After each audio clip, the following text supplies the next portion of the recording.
नमस्कार, सत्य हिंदी में आपका स्वागत है। मैं हूं मुकेश कुमार और आप देख रहे हैं विनोद की विवेचना। दोस्तों, उपराष्ट्रपति जगदीप धनखड़ ने एक बार फिर से सुप्रीम कोर्ट पर हमला बोला है। उनका कहना है कि सुप्रीम कोर्ट को कोई हक नहीं है कि वो राष्ट्रपति को कोई निर्देश दे। उनके मुताबिक राष्ट्रपति संविधान के संरक्षक होते हैं, इसलिए वो किसी भी तरह की न्यायिक प्रक्रिया से ऊपर है। सुप्रीम कोर्ट ने हाल में राज्यों की विधानसभाओं द्वारा पारित बिलों को ठंडे बस्ते में रखने की प्रवृत्ति को लेकर कुछ दिशा निर्देश दिए थे। तमिलनाडु के राज्यपाल आर.एन. रवि जिस तरह से 2 साल से, बल्कि कुछ बिल तो 2020 से उनके पास थे, उन पर बैठे हुए थे, उससे कुपित होकर सुप्रीम कोर्ट ने कहा था कि ये गलत है, अवैध है। इसी सिलसिले में उसने राष्ट्रपति को भी निर्देश दिए थे कि वे 3 महीनों के अंदर फैसले लें बिलों के बारे में। विपक्ष शासित राज्यों के साथ मोदी सरकार जिस तरह से बर्ताव कर रही है, उसे देखते हुए सुप्रीम कोर्ट के दिशा निर्देश वाजिब दिखते हैं, मगर इससे सरकार चिढ़ गई है। इसी के चलते पहले किरण रिजिजू ने धमकी भरे स्वर में सुप्रीम कोर्ट की आलोचना की और अब उपराष्ट्रपति धनखड़ ने। लेकिन धनखड़ ने ऐसा पहली बार नहीं किया है। वे राज्यसभा में और बाहर भी हर वक्त सरकार के बचाव में तैनात नजर आते हैं।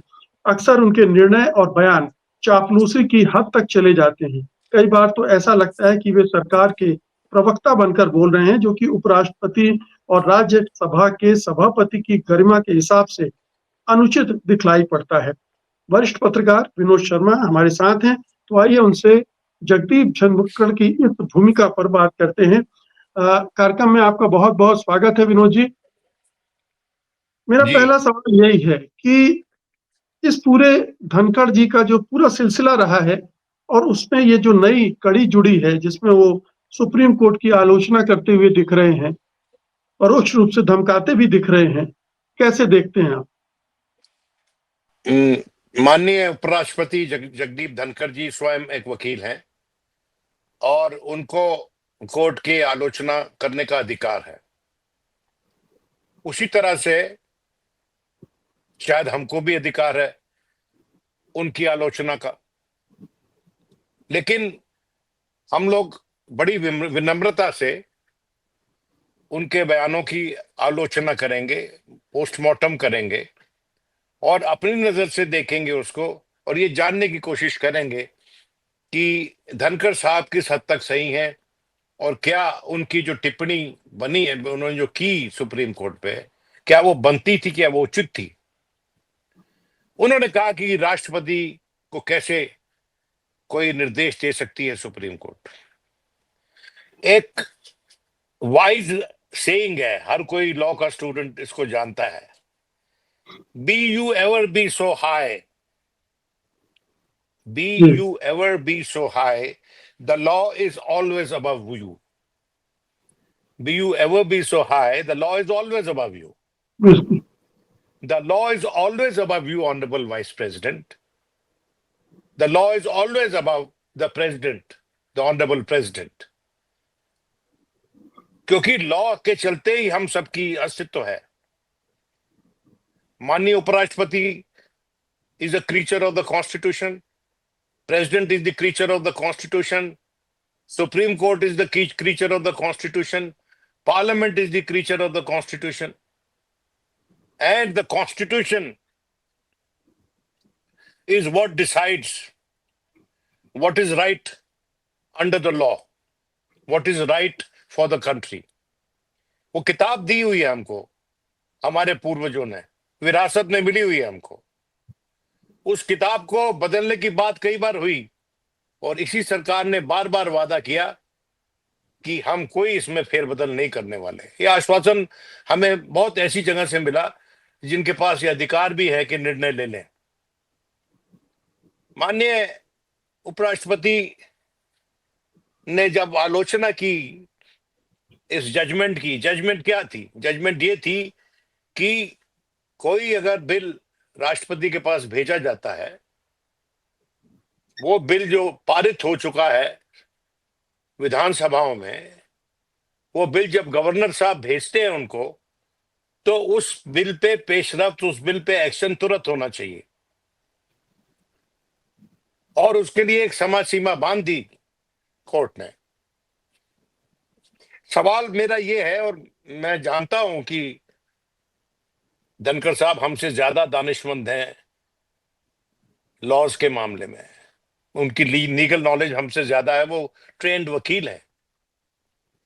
तो हमको ये बता दें कि क्या ये अनुचित है अगर कोर्ट कहती है एक संदर्भ में राष्ट्रपति को कि एक समय सीमा में आप ये जो बिल्स आपके पास आते हैं सैंक्शन के लिए या रिजेक्शन के लिए, उसको एक समय सीमा में आप इस पे एक निर्णय ले लें। क्योंकि सवाल ये फेडरल पॉलिटी का है, ये सवाल ये स्टेट्स की अधिकारों का है, और वहां पर जो बैठते हैं लोग वो भी जनता के मैंडेट से बैठते हैं। तो अंततोगत्वा सर्वोपरि तो जनता है जी, जनार्दन तो वही है, वही सबको बनाती है।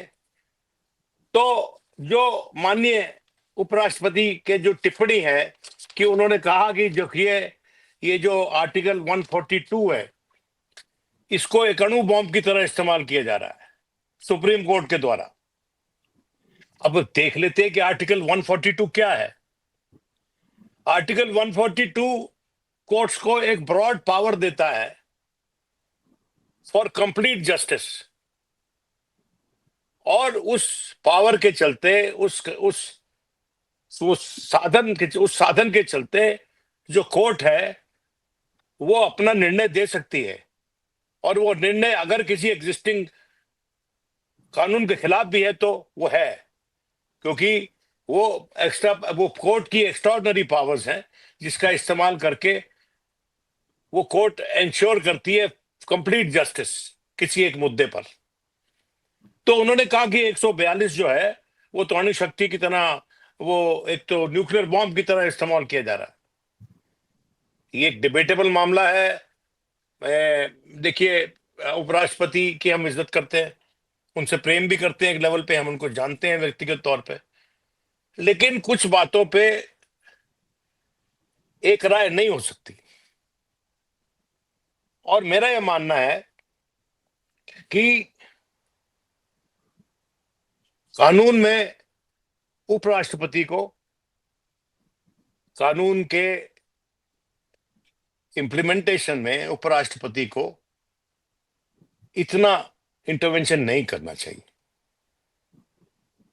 धनखड़ साहब की जो इंटरवेंशंस हैं बड़ी फ्रीक्वेंट हैं और जरूरत से ज्यादा हैं।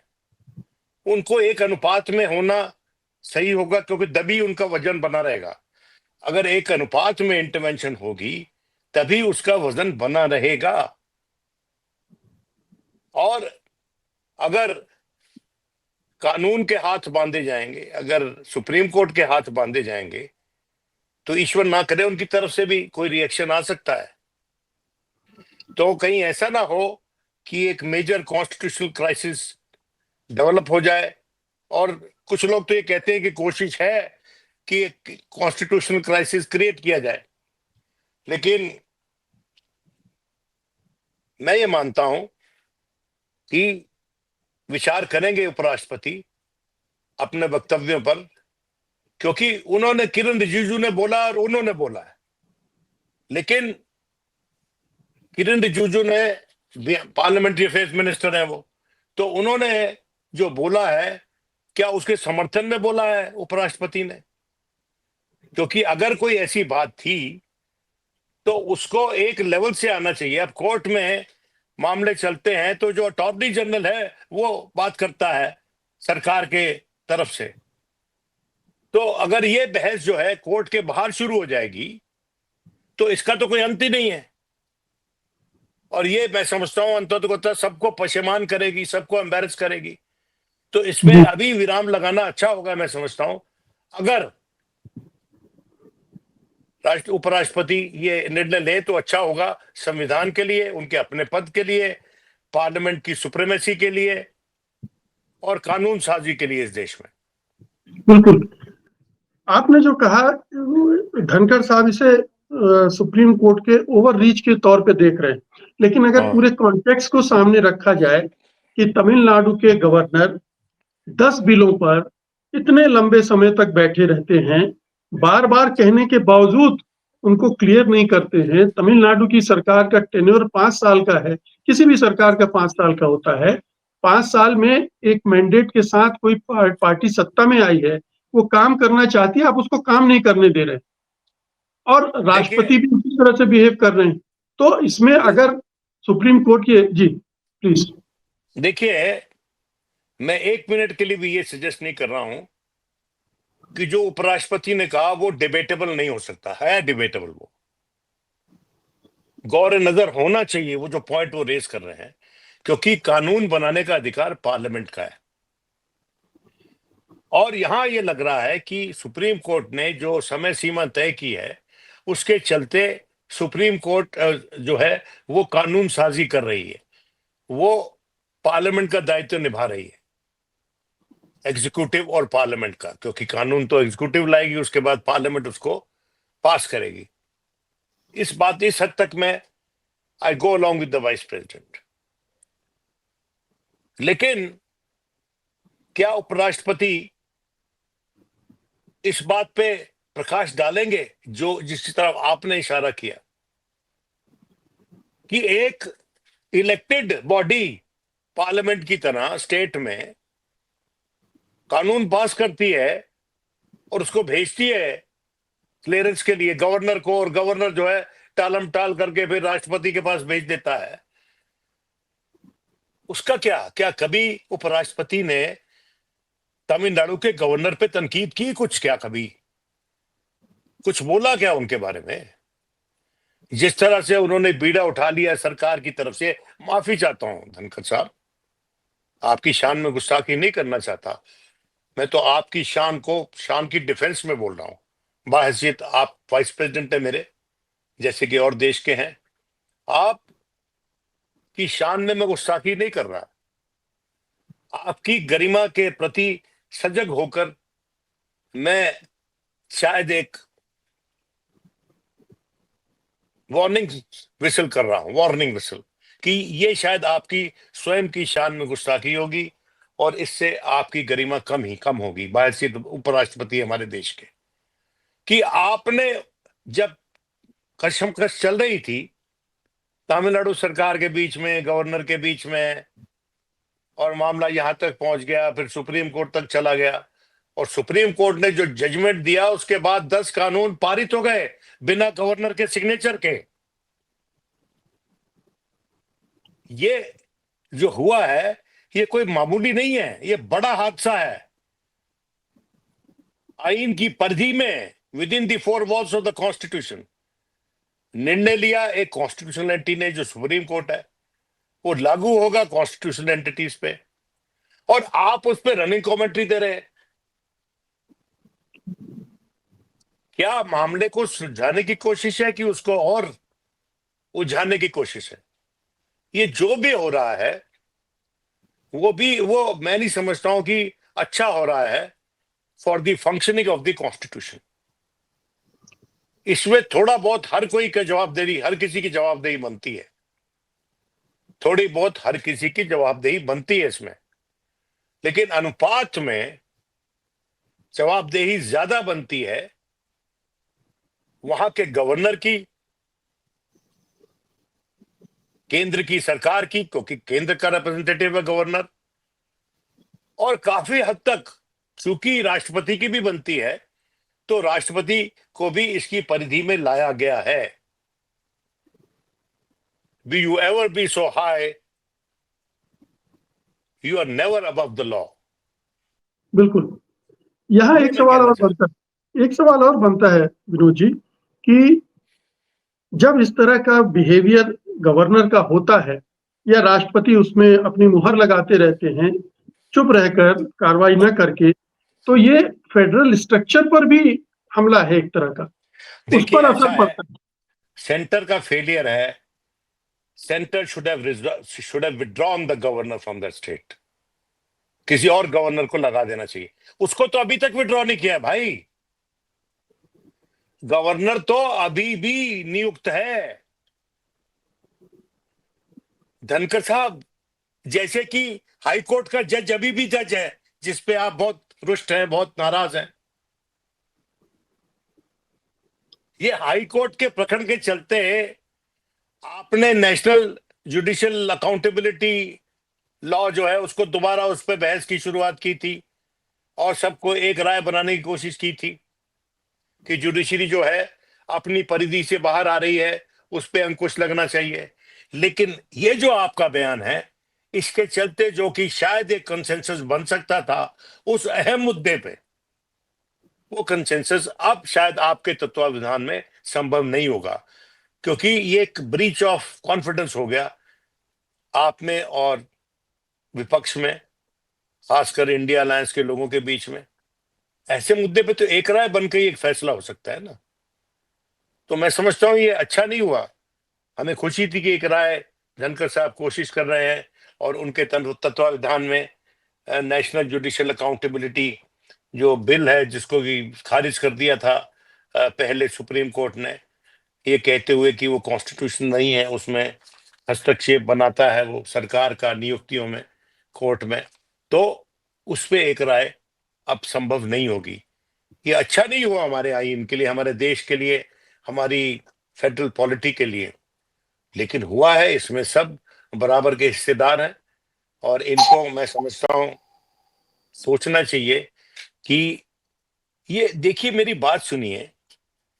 आप सुप्रीम कोर्ट पे अंकुश लगाने की कोशिश कर रहे हैं, लेकिन जब आसन पे आप बैठते हैं तो क्या आप सरकार पे अंकुश लगाते हैं क्या कभी कि ये मत करो, यहां पर विपक्ष जो है वो सही है? कभी देखा है करते हुए क्या? यही तो प्रॉब्लम है। अब ये कोई इसके जवाब में जो विपक्षी रूलिंग पार्टी के कोई भी व्यक्ति कह सकता है कि पहले भी ऐसा होता है। हाँ, पहले भी होता रहा ऐसा है। पहले भी अबू इब्राहिम ने एक कार्टून बनाया था जिसमें तत्कालीन राष्ट्रपति फखरुद्दीन अली अहमद बेदिंग टब में बैठकर एक कॉन्स्टिट्यूशनल बिल पास कर रहे थे, जिसके चलते इमरजेंसी लगी। क्या वो दोबारा प्रकरण रिपीट होना चाहिए क्या? हमने देखा है ना वो होते अपनी आंखों से। आप बड़ी आसानी से कह सकते हैं कि ये तो, हम तो इसके विरोध में रहे हैं, हमने परस्पर इसका विरोध किया है। लेकिन आज के दिन जो आप कर रहे हैं, जो माजी में आपका विरोध था उसके खिलाफ, उसमें कमी आ रही है, उसके यथार्थ में कमी आ रही है। अगर आज के दिन पार्लियामेंट, सुप्रीम कोर्ट एक पोजीशन ले रहा है, आपको नतमस्तक होकर उसको एक्सेप्ट करना चाहिए। और ये किसने पोजीशन ली है? देखिए, आज के दिन चीफ जस्टिस ऑफ इंडिया कौन है बताइए? डॉक्टर साहब कौन है आज के दिन chief justice India? Sanjeev Khanna है। तो वो खन्ना साहब के नेफ्यू है ना, उनके रिश्ते में है ना, जिन खन्ना साहब को सुपरसीड किया गया था इंदिरा गांधी के द्वारा चीफ जस्टिस बनाने के मामले में। तो वो कोई छोटे मोटे खानदान से तो आते नहीं है। उनकी ऑनेस्टी पे, प्रोफेशनल इंटेग्रिटी पे तो कोई प्रश्न चिन्ह है नहीं। लेकिन आज के दिन हम क्या सोच रहे हैं? ये जो वक्फ बिल पे जजमेंट आया है, और मतलब जो सुनवाई हो रही है, जिस तरह का प्रचार किया जा रहा है by the right wing, Hindu धर्म के नाम पे, माफी चाहता हूं ये शब्द इस्तेमाल कर रहा हूं, वो कोई शोभनीय है क्या? और उसमें कोई कॉन्स्टिट्यूशन फंक्शनरी हस्तक्षेप कर रहा है क्या, including the honourable vice president? नहीं कर रहा ना। उस ट्रेंड को रोकने के लिए तो कोई कुछ नहीं कर रहा। तो देखिए, you can't be selective in your criticism, you have to be even handed, you just don't have to be fair, you have to come across as being fair. और आप यहां पर दो दो हाथ कर रहे हैं जुडिशरी के साथ, जिसकी इस देश को सख्त जरूरत है। राष्ट्रपति आते जाते रहते हैं, उपराष्ट्रपति आते जाते रहते हैं, प्रधानमंत्री आते जाते रहते हैं, लेकिन इंस्टीट्यूशंस तो कायम है ना, उनको तो बना के रखेंगे ना। वरना वो इंस्टीट्यूशन नहीं रहेंगे तो आपके सक्सेसर कौन होंगे, कहाँ आएंगे वो? बिल्कुल। आपकी अपनी विरासत कहाँ जाएगी? तो ये तो एक आम आदमी को भी पता है और मुझ जैसे अनपढ़ को भी पता है। मैं विद्वता में कोई अपने आप को कंपेयर नहीं कर रहा हूं उपराष्ट्रपति जी से। विद्वान आदमी है वो, ईश्वर उनको लंबी आयु दे, लेकिन ईश्वर उनको ये मजबूती भी दे कि जो सच वो देखते हैं उसको कहने की हिम्मत रखें। कि ये कोई अप्रत्याशित तो नहीं था धनखड़ साहब के मामले में। लगातार वो ऐसी इस तरह की हरकत करते रहे हैं, सुप्रीम कोर्ट पर टिप्पणियां करते रहे हैं, विपक्षी दलों पर टिप्पणियां करते रहे हैं, विपक्ष के नेताओं पर टिप्पणियां करते रहे हैं। सदन में भी उनकी भूमिका पक्षपातपूर्ण देखी गई है और महाभियोग तक उनके खिलाफ लाया गया। देखिए, महायोग जो महाअभियोग की बात है, तो मैं समझता हूं कि उसके चलते बदकिस्मती से हमारे उपराष्ट्रपति की लेगेसी हैज बीन रिडैक्टेड, रिड्यूस्ड। और चूंकि मैं व्यक्तिगत तौर पे भी उनको जानता हूं तो मुझे दुख है इस बात का। कई बार ऐसे पदों पर बैठ के वन इज मिस्टेकन ऑल्सो, और कई बार ऐसे पदों पर जब लोग होते हैं तो उनके एक्शंस का रिएक्शन कई बार डिस्प्रपोर्शनेट होता है। जो रिएक्शन आता है, हो सकता है कि उनके अंदाज में ये रिएक्शन डिस्प्रपोर्शनेट था, लेकिन जो मंजर है जो पार्लियामेंट में हो रहा है, भाई जब ये शुरू शुरू में आए तो 140 के करीब मेंबर्स ऑफ पार्लियामेंट सस्पेंड कर दिए गए, सिर्फ इस मुद्दे पर कि वो एक वक्तव्य मांग रहे थे मुख्यमंत्री होम मिनिस्टर से, जो सिक्योरिटी ब्रीच हुई कुछ जवान लड़के लड़कियों ने, जिन्होंने जो की नौकरी मांग रहे थे, जो बिना नौकरी के घूम रहे थे, और वो फ्रस्ट्रेटेड यंग इंडियंस थे जो घुस गए वहां पर, उन्होंने अराजकता पैदा की सदन के अंदर। तो वहां से तो हुई शुरुआत। और देखिए 22 में बने थे हमारे उपराष्ट्रपति, और वहां से हुई शुरुआत, और उसके बाद एक स्टेज पे बनने के कुछ दिनों ही बाद उपराष्ट्रपति ने अपने सिंहासन से ये बोल दिया, मैं तो एकलव्य हूं आरएसएस का, मैं आरएसएस का एकलव्य हूं, मुझे खेद है कि मैं इतने बरस उसका रेगुलर मेंबर नहीं बना। और वो दुनिया का top of the line think tank है। और ये बोल रहे थे इस जवाब में, वो रामजी लाल सोमन ने अब एक्सेप्शन लिया हाउस में कि जो नियुक्तियां होती हैं वो उन लोगों की नियुक्तियां होती हैं जो संघ के बैकग्राउंड के लोग होते हैं। मैंने आज तक किसी उपराष्ट्रपति को इतना क्लियरली अपना पॉलिटिकल एलिजियंस डिक्लेयर करते हुए नहीं सुना। Political allegiance that was his aspiration, जो कार्यान्वित तो नहीं हुई बकौर उनके कथन के। क्योंकि मैंने उनसे पहले उनके जो प्रेडिसेसर थे वेंकैया नायडू, उनसे एक बड़ा ही पॉइग्नेंट विवरण सुना था कि जब उपराष्ट्रपति हो गए तो उनको अपने पार्टी से संबंध विच्छेद करना पड़ा, तो उस वक्त उनके विचार क्या थे, उनके इमोशंस क्या बोल रहे थे। वो बनती है बात, वो बात बनती है, और वो बात इस बात पे हमको आश्वासित करती है कि ये व्यक्ति जो पद पे आसीन हुआ है ये पक्षपात नहीं करेगा, और कम से कम करता हुआ दिखेगा नहीं, अगर करेगा भी तो। लेकिन यहां तो मामला ही अलग था, ये तो मंजर ही अलग था। तो ये गलतियां हुई हैं हमारे प्रिय उपराष्ट्रपति जी से, और मैं समझता हूं कि उनको ये जो पोजीशंस वो ले रहे हैं, जब भी वो ऐसे पोजीशंस लेते हैं तो ये जो आरोप है रिविजिट करते हैं उनको,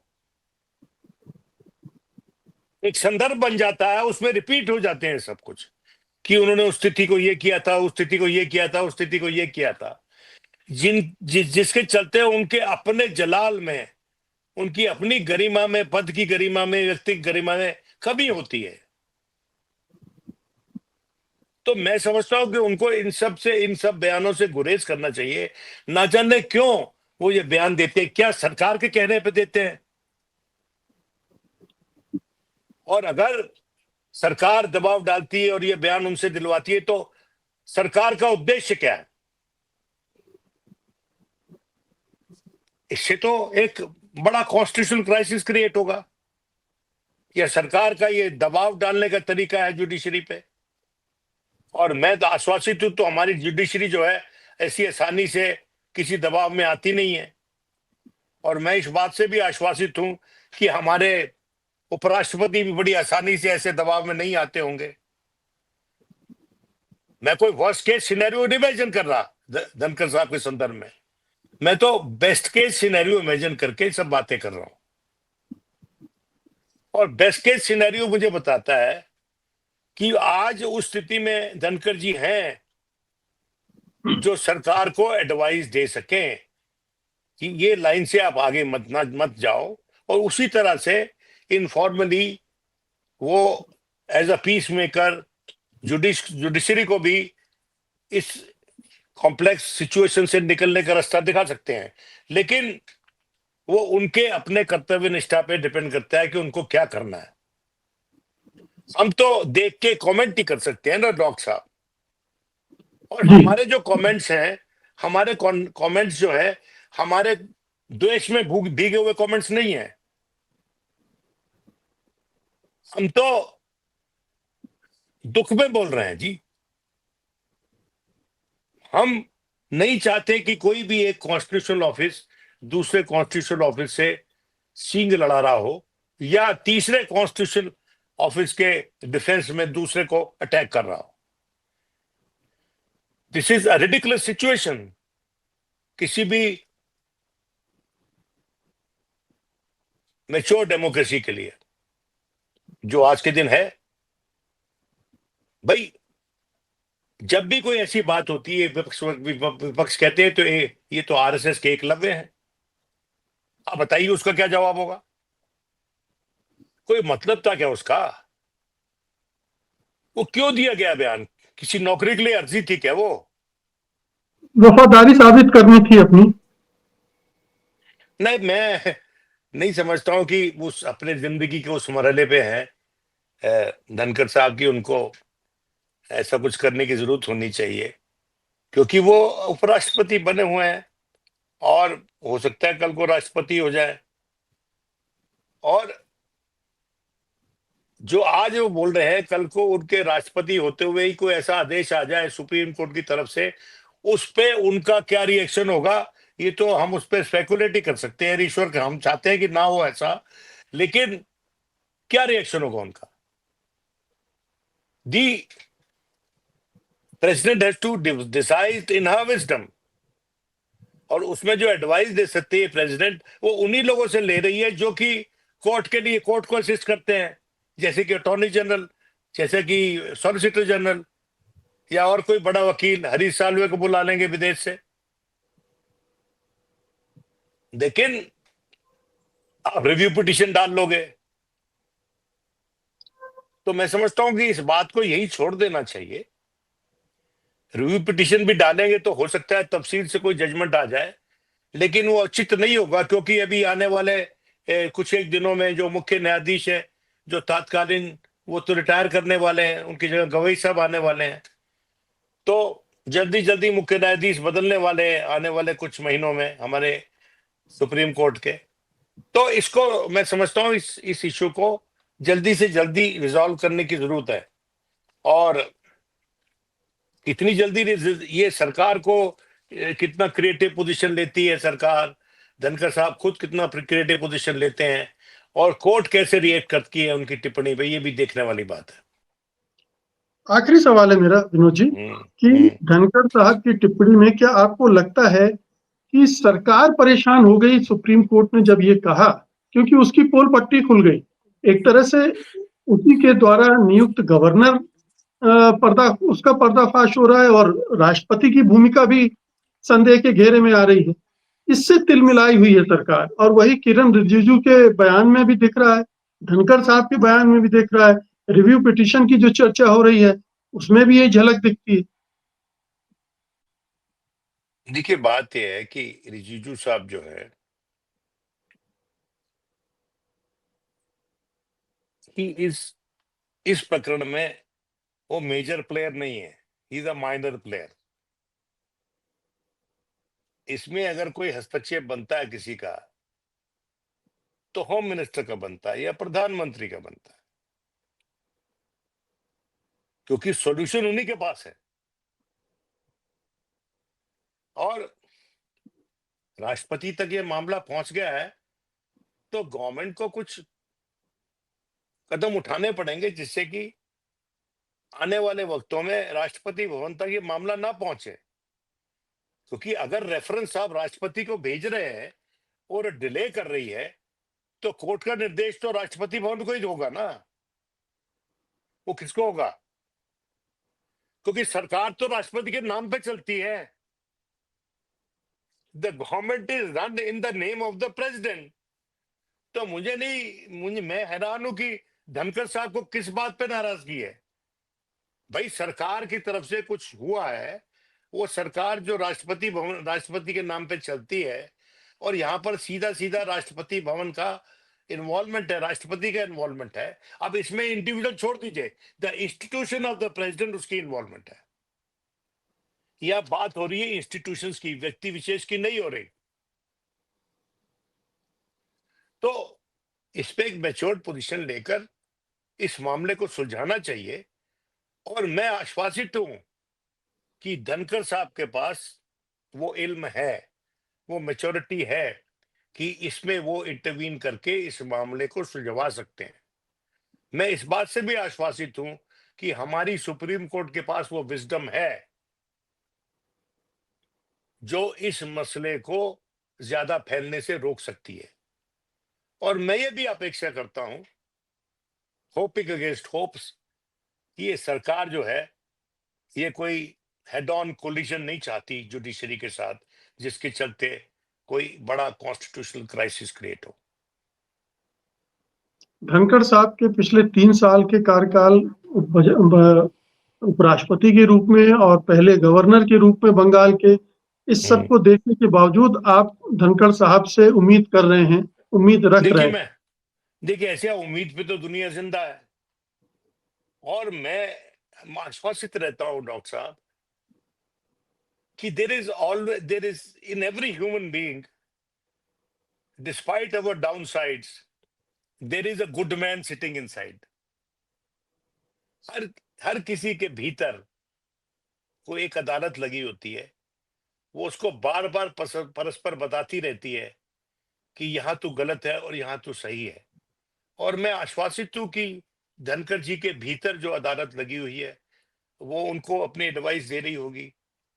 और जो सुप्रीम कोर्ट है, वहां के जज साहिमान के भीतर जो अदालतें बैठी हैं, और वही लागू होता है सरकार पे। देखिए, हमारा उद्देश्य क्या है? To act in the interest of country, to give the people the best governance that is possible. ये तो हमारे स्टेटेड ऑब्जेक्टिव्स है ना, और we always fall short of these objectives. तो मेरी अपेक्षा यह रहती है कि a stage may come where we rise to these objectives and deliver these objectives. समय आया कि इन ऑब्जेक्टिव्स को डिलीवर करें। और अगर आप डिलीवर नहीं करेंगे, then you will vanish with the passage of time with no traces of you left. There is no reason left for the people to remember you, whether you occupied an office at one stage or not. लोग याद आपको अच्छे संदर्भ में करते हैं। कितने लोग याद करते हैं फखरुद्दीन अली अहमद साहब को आज? आप बता दीजिए मुझे। वो आदमी देश का राष्ट्रपति था, और उसकी लेगेसी क्या है? बाथरूम टब में बैठकर इमरजेंसी का प्रोक्लेमेशन साइन करते हुए, ये लेगेसी है उनकी। और मुझे इस बात को जताने की जरूरत नहीं है आज के तात्कालीन हमारे राष्ट्रपति या उपराष्ट्रपति को। वो उस पद तक पहुंचे हैं, उन्होंने मुशक्कत करके वहां पहुंचे हैं, कुछ इल्म लेके, कुछ विजडम लेके आए ना वहां पर। तो और ये भी अच्छी इमेज नहीं है किसी भी राष्ट्रपति या उपराष्ट्रपति के लिए कि he is at the beck and call of the government. कोई जरूरत ही नहीं है। आपको to be at the beck and call of the government. और अगर कोई ऐसा है भी तो दहशत जो है वो मैसेज जाना नहीं चाहिए जनता तक, फिर वो इंस्टीट्यूशंस में जनता की आस्था उठ जाती है। बिल्कुल। बहुत बहुत शुक्रिया विनोद जी इस बातचीत के लिए, धन्यवाद आपका। मुझे दुख हुआ कि हमको ये डिस्कस करना पड़ा डॉक्टर साहब। It has pained me immensely while discussing this. ऐसे इश्यूज बार बार आ रहे हैं और हम लोगों को बार बार डिस्कस करना पड़ रहा है जिन पर हम नहीं चाहते कि डिस्कस करना पड़े। ये समय ऐसा है। कठिन समय है। जी, शुक्रिया आपका, धन्यवाद। थैंक यू डॉक्टर साहब।